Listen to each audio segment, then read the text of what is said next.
엘리사는 이 선지 생도들, 즉 이제 앞으로 이 선지자가 되려고 하는 사람들과 함께 생활을 했던 것 같습니다. 당시에 이 선지자가 되려고 하는, 오늘날로 말하면 이제 신학교 학생들이죠. 목회자 후보생들과 엘리사는 함께 생활을 했습니다. 그런데 이 엘리사에게 배우려고 하는 사람들이 많이 늘어난 것 같아요. 그러다 보니 함께 거할 처소가 매우 좁았습니다. 참 아이러니하죠. 이 왕은 우상을 섬기고 온 나라는 우상에 빠져 있는데, 그런 시대 가운데 능력의 종이 나타나는 것과 그 능력의 종과 함께 하려고 하는 많은 선지자들이 있었다라는 것입니다. 여전히 이 바알에게 무릎 꿇지 않았던 이 7천 명의 사람이 있었던 것처럼, 세대가 아무리 악해도 하나님의 신실한 일꾼들이 있었다라는 것이죠. 정말 축복입니다. 그런데 문제가 생겼죠. 거할 처소가 없었던 것입니다. 그래서 이 가난한 이 선지자들이 어떤 건물을 살 돈이 없었기 때문에 그들은 스스로 이제 건물을 지으려고 합니다. 오늘 본문 2절 말씀 제가 한번 읽어보도록 하겠습니다. 우리가 요단으로 가서 거기서 각각 한 제목을 가져다가 그곳에 우리가 거주할 처소를 세우사이다 하니 엘리사가 이르되 가라 하는지라. 그들이 낸 묘안이 무엇입니까? 요단으로 가서 제목을 가져다가 집을 짓자라는 것이죠. 처소를 넓히겠다라는 것입니다. 우리가 가겠습니다라고 하니까 엘리사가 축복하면서 보냅니다. 근데 그 중에 한 사람이 함께 가자고 청합니다. 하나님이 사람에게 당신도 함께 가서 이 일에 동참해 주십시오라고 이야기할 때 엘리사가 거절하지 않고 그들과 함께 떠나는 것을 볼 수가 있습니다. 그런데 문제에 봉착하게 됩니다. 그것은 뭐냐면 나무를 베다가 한 성지 생도가 그만 빌려온 새도끼를 물에 빠뜨린 겁니다. 5절 말씀 제가 다시 한번 읽어보겠습니다. 한 사람이 나무를 벨 때에 새도끼가 물에 떨어진지라 이에 외쳐 이르되 내 주여 이는 빌려온 것이니이다 하니. 선지 생도들이 어떤 돈이 있었겠습니까? 특별히 지금과 달리 이 철기가 매우 귀하던 시절입니다. 연장이 매우 귀하던 시절이고 비쌌기 때문에 이것을 빌려왔던 것 같아요. 그런데 나무를 베다가 그만 이 새도끼가 빠진 겁니다. 빌려온 새도끼가 빠진 것이죠. 문제에 직면하게 되었습니다. 집을 짓는 것이 늦어지는 것뿐만 아니라 이제 그 새도끼를 찾지 못하면 그것을 변상해야 하는 문제에 봉착한 것이죠. 가난한 선지 생도들이 돈이 어디 있겠습니까? 그래서 아연실색하면서 절망한 모습으로 그의 주인인 선생님인 이 엘리사를 찾는 것이죠. 네, 엘리사의 반응은 무엇입니까? 아까 전에 그 제자들이 함께 하자고 할 때도 거절하지 않았고, 엘리사에게 도움을 청했을 때 엘리사는 거절하지 않았습니다. 문제에 대해서 답변을 주는 것을 볼 수 있습니다. 오늘 6절과 7절 말씀 함께 한번 읽어보도록 하겠습니다. 하나님의 사람이 이르되 어디 빠졌느냐 하매 그곳을 보이는지라. 엘리사가 나뭇가지를 베어 물에 던져 쇠도끼를 떠오르게 하고 이르되 너는 그것을 잡으라 하니 그 사람이 손을 내밀어 그것을 잡으니라. 물론 이제 호통을 칠 수도 있겠죠. 왜 이렇게 부주의에게 비싼 쇠도끼를 빠뜨리느냐, 이렇게 호통을 칠 수도 있었지만 엘리사는 그렇게 하지 않았죠. 엘리사는 문제 가운데 직면해서 절망하고 있는 그의 제자에게 해결책을 제시해 줍니다. 그가 스스로 놀라운 역사를 일으킨 것이죠. 엘리사는 당황하지 않고 도끼가 빠져 절망하고 있는 성도에게 그 선지자 생도에게 어디 도끼가 빠졌는지 물어보고 그곳에 나뭇가지를 하나 딱 던집니다. 그랬더니 어떻게 됩니까? 나뭇가지를 던졌는데 쇠도끼가 물 위에 떠오른 것이죠. 중력의 법칙을 거스르는 놀라운 이적과 기적이 일어나게 됩니다. 오늘 이 놀라운 기적은 엘리사 한 사람의 능력으로 보여집니다. 성경을 읽다 보면 성경의 사람들은 매우 특별한 사람이야. 아브라함도 특별해서 하나님이 부르신 거고, 엘리사의 스승이 엘리야도 특별한 사람이고 엘리사도 특별한 사람이야라고 생각할 수도 있습니다. 특별히 엘리야 어떤 사람, 엘리사의 스승 엘리야 어떤 사람입니까? 3년 6개월 동안 비가 내리지 않을 때 그가 기도할 때 비가 내렸던 사람입니다. 그러나 그의 성정도 우리 육신 그의 육신도 우리가 똑같은 육체를 입고 있는 사람이라는 것이죠. 그가 특별한 것이 아니라 엘리야가 특별하고 엘리사가 특별한 것, 그것은 그들에게는 하나님이 있었다라는 것입니다. 특별히 오늘 말씀에는 6절에 하나님의 사람이라는 것을 강조하고 있습니다. 엘리사라고 이야기하지만 특별히 하나님의 사람임을 강조하고 있는 것입니다. 아무리 능력 있는 엘리사라도 그도 하나님의 종이라는 사실이고 하나님의 사람이라는 것이죠. 엘리사가 놀라운 일을 한 것처럼 보이지만 엘리사는 하나님께 쓰임 받았던 통로일 뿐입니다. 베드로와 요한이 어떻게 능력을 성전 미문 안에서 구걸하는 사람에게 어떻게 능력을 펼칠 수 있었겠습니까? 그가 하나님의 능력을 덧입어서 능력을 행한 것이죠. 우리에게는 아무것도 없다.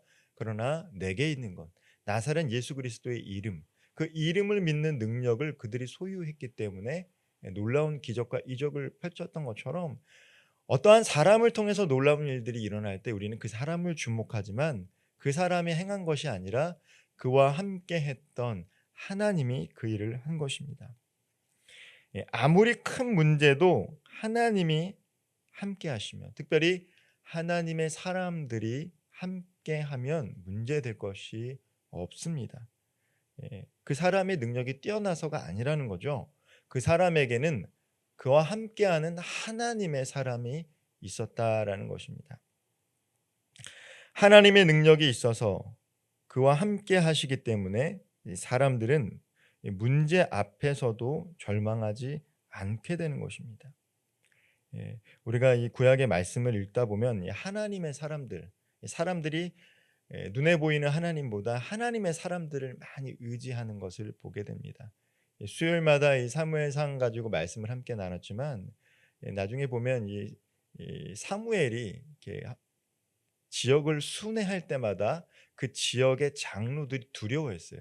왜냐하면 그와 하나님이 함께 하셨기 때문에. 하나님의 사람이 무엇입니까? 그 사람 가운데 하나님이 함께 있는 거예요.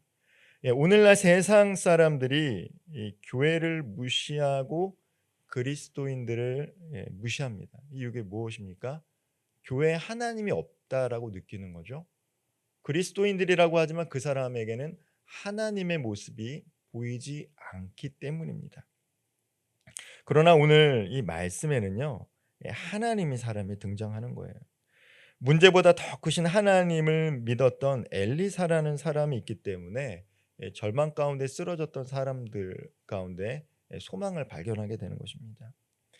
상식적으로 그리고 특별히 자연 법칙을 따르는 이 세상 가운데 중력의 영향을 거스를 수가 없죠. 새도끼가 당연히 물속에 가라앉는 것이 당연합니다. 그런데 오늘 이 사건은 상식을 뒤엎고 자연 법칙을 뒤엎는 사건인 것이죠. 우리는 이성과 상식의 테두리 안에서 살아가게 됩니다. 우리의 생각을 가지고 판단하게 되고 분별하게 되고 선택하게 되죠. 그래서 사람들은 나의 경험과 이성을 가지고 삶을 바라보게 됩니다. 신앙생활도 마찬가지인 것 같아요. 내가 경험한 하나님을 가지고 세상을 바라보기 마련입니다. 그렇기 때문에 하나님은 동일하지만 우리 성도님들이 경험한 하나님이 다 다르기 때문에 만날 때마다 간증이 다를 수가 있는 거고, 또 이야기를 나누다 보면 하나님의 은혜가 저마다 특별할 수 있죠. 우리는 우리의 이성과 상식, 우리의 경험으로 하나님을 바라볼 때가 많고 세상을 판단할 때가 있다라는 것입니다. 그런데 문제는 뭐냐면 우리가 상식에 맞게 살아야 되지만 상식에 어긋나게 행동을 해서는 안 되지만 상식선에서 신앙생활을 할 때가 문제라는 거예요. 이 상식, 하나님은 이 자연 법칙을 무시하는 놀라운 이적과 기적 오늘 일어날까? 이렇게 생각하는 사람들도 있다라는 것입니다. 예수 믿는 성도들의 신앙은 상식과 이성을 뛰어넘어야 합니다. 예수 믿는 인생이라고 해서 삶에 문제가 없는 것이 아니죠. 예수 믿는다고 다 복 받는 것도 아니고 삶에 문제가 없는 것도 아니에요. 그건 상식적이지 않습니다. 보편적인 것이 아니에요. 보편적인 삶의 어려움은 특정인을 비껴나갈 수가 없습니다. 생사화복의 하나님께서 복을 주시긴 하지만 사람들은 누구나 죽음을 거스를 수 없는 것처럼 어떤 특정인이 어떤 화를 온전히 다 거스려 나갈 수는 없습니다. 그러나 예수 믿는 인생은 하나님의 사람들은 문제 앞에서 문제만 바라보며 절망하지 않기에 인간의 상식과 이성을 뛰어넘어 일하시는 하나님을 바라보며 경험하게 살아가는 거예요. 우리가 상식선에서 이성 수준에서 신앙생활을 하게 되면 어떻게 됩니까? 하나님이 상식적인 것을 보여주고 우리의 이성적인 것 안에서 일하실 수 있도록 스스로를 제한하세요. 하나님은 제한하신다라는 거죠. 그런데 우리가 이성을 뛰어넘고 상식을 뛰어넘어 여전히 우리 삶 가운데 초월적으로 개입하시는 그 하나님을 믿기에 문제 앞에서 간절히 간구하면 그 자연 법칙을 뛰어넘어 일하시는 하나님, 우리의 상식을 뛰어넘어 일하시는 하나님을 우리 또한 경험할 수 있게 된다는 것입니다. 하나님은 하나님의 사람을 통하여 새도끼가 물 위에 떠오르는 불가능한 일을 보여주셨습니다. 정말 불가능한 일이죠. 자연 법칙을 거스리는 일입니다. 인간의 상식을 뛰어넘는 일입니다. 하나님은 하나님의 사람들을 통해서 놀라운 일들을 행하시고요. 또 절망을 소망으로 바꿔주십니다. 특별히 잃어버리고 슬퍼하는 그 소중한 것들을 회복하게 해주신다는 것이죠. 간혹 상식적이지 않은 행동과 언행으로 교회를 욕먹게 하는 경우도 있지만, 그렇다고 교회와 성도의 삶이 이 세상 사람들의 상식에만 맞는 삶을 살아갈 수는 없습니다. 오늘날 이 소중한 새도끼를 잃어버리고 그 허탈감과 슬픔에 절망하고 있는 사람들이 세상에는 많이 있기 때문입니다. 그래서 오늘날 여전히 엘리사와 같은 하나님의 사람들이 필요로 합니다.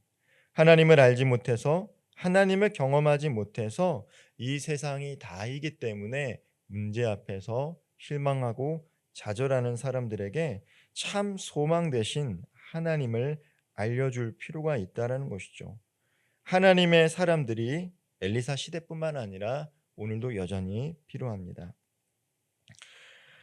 선지 생도들이 엘리사에게 손을 내밀었을 때 그 도움의 요청을 거절하지 않았던 것처럼 오늘날 세상에서 삶의 자리에서 우리들에게, 특별히 하나님을 믿는 사람들에게 손을 내미는 사람들이 있습니다. 그들의 손을 거절하지 말며 절망 가운데 있는 자들에게 우리의 소망 되신 하나님을 증거하며 우리를 통한 하나님의 놀라우신 사랑과 은혜를 함께 경험하며 살아가는 성도님 되시기를 주님의 이름으로 축원드리겠습니다. 기도하겠습니다. 사랑과 은혜가 풍성하신 하나님, 오늘 이 놀라운 사건 속에서 우리는 하나님의 사람에 대해서 다시금 생각하게 됩니다. 하나님이 우리와 함께 하신다라면, 하나님이 보잘것없는 우리 삶 가운데 함께 동행하신다면 우리는 더 이상 보잘것없는 인생이 아니라 하나님과 동행하며 놀라운 역사와 기적을 경험하는 삶이 될 수 있음을 믿고 살아가게 하여 주옵소서. 우리의 상식과 우리의 이성에 하나님을 제한하지 않도록 도와주시고, 우리의 생각과 우리의 이성을 초월하신 하나님, 우리가 온전히 경험하지 못하는 하나님, 우리의 유한한 언어로 한정 지을 수 없는 그 하나님을 바라보며 신앙생활하게 하여 주옵소서. 삶의 자리에서 우리에게 도움을 청하는 사람들의 손을 거절하지 않게 하여 주시고, 그들의 연약한 손을 붙잡고 놀라우신 하나님의 사랑을 증거하며 오늘도 주님과 동행하며 주님께서 주시는 복과 평안을 누리는 삶을 살아가게 하여 주옵소서. 예수님의 이름으로 기도하옵나이다. 아멘.